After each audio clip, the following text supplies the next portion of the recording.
আল্লাহ ছাড়া কেউ নাই আপনজন, বিশ্বাস করেন।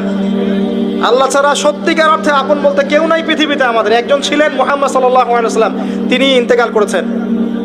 মুহাম্মদ সাল্লাল্লাহু আলাইহি ওয়াসাল্লাম এমন মানুষ ছিলেন যে তিনি একটা বাগানে ঢুকেছেন, একটা উট দৌড়ে তার কাছে চলে এসেছে, এসে গায়ের সাথে বুকের সাথে গাটা লাগিয়ে রেখেছে। নবী সাল্লাল্লাহু আলাইহি ওয়াসাল্লাম আদর করছেন, হাদিস স্পষ্ট সহিহ, নবীজি আদর করছেন এবং বলছেন, জানো উটটা আমাকে কি অভিযোগ করলো?